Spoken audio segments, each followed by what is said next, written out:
குற்றம் இழைத்தவர்கள் மீது நடவடிக்கை எடுக்கக்கூடிய அரசு தரப்பும் தானும் சரியான முறையில் இயங்குகிறதா என்கின்ற கேள்வி இருக்கிறது. இந்த ஓராண்டுகளில் வறுமையாக இந்த இலங்கையில் ஊழல் என்பது அனைத்து இடங்களிலும் பரவி பறந்து கிடக்கிறது. அதற்கு முதன்மை காரணியாக இந்த இதை கட்டுக்குள் வைத்திருக்கக்கூடிய அரசியல்வாதிகளே முழுமையாக இருந்திருக்கிறார்கள். ஒன்று. அதை கடந்து கீழ்மட்டத்தில் இருக்கக்கூடிய திணைக்களங்களிலிருந்து சாதாரண ஊழியர் வரையும் இது இன்று பரவி கிடக்கிறது.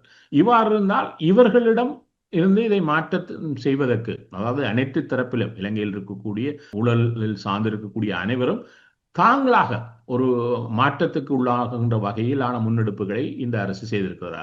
கிரீன் ஸ்ரீலங்கா என்று சொன்னாலும் அந்த மாற்றம் முழுமையாக அனைத்து இடங்களிலும் மக்களால் உணரப்படுகிறதா? ஏன்னா முக்கியமான விடயம் மக்கள் தான்.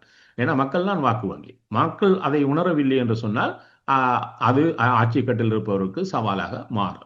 ஆகவே அவ்வாறான விடயத்தில் தான் ஒரு கேள்வி வருகிறது, இந்த அரசினுடைய முன்னெடுப்புகள் எவ்வாறான மாற்றத்தை இந்த ஊழல் ஒழிப்பில் செய்திருக்கிறது. நான் இப்பொழுது இன்றும் கூட பார்த்தேன், பாராளுமன்றத்தில் இருக்கக்கூடிய பாராளுமன்ற உறுப்பினர்களுக்கு இந்த லஞ்ச ஊழல் திணைக்களம் ஒரு அறிவுறுத்தலை தொடர்ந்து விடுகிறது. உங்களுடைய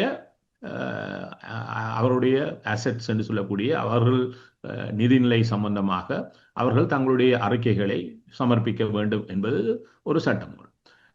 ஆனால் இதற்கான காலக்கெடு கடந்த ஏப்ரல் மாதத்தில் முடிவடைந்து பொழுதும் கூட இதற்கானதை முழுமையாக அனைவரும் சமர்ப்பிக்கவில்லை.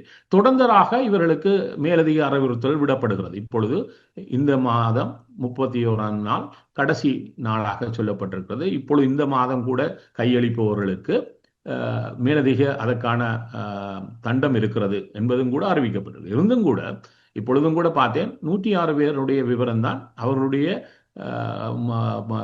இணையதள பக்கத்தில் இன்னும் இருக்கிறது. அவ்வாறு இருந்தால் என்பிபியில் கூட 159 பாராளுமன்ற உறுப்பினர்கள் இருக்கிறார்கள். ஏன் அவர்கள் தங்களுடைய முழுமையான விவரத்தை, சொத்து விவரத்தை இன்னும் கையளிக்கவில்லை என்று பல கேள்விகள் வருகிறது. ஆகவே முதன்மையாக இருப்பவர்கள் தங்களை ஒரு மக்களுக்கு இவ்வாறான மாற்றத்தினுடைய பிரதிநிதிகளாக வெளிப்படுத்த வேண்டிய கட்டாயத்தில் இருக்கிறார்கள். அவர்கள் அதை செய்கிறார்களா என்கின்ற கேள்வி கூட இங்கு எழுவதை பார்க்கலாம்.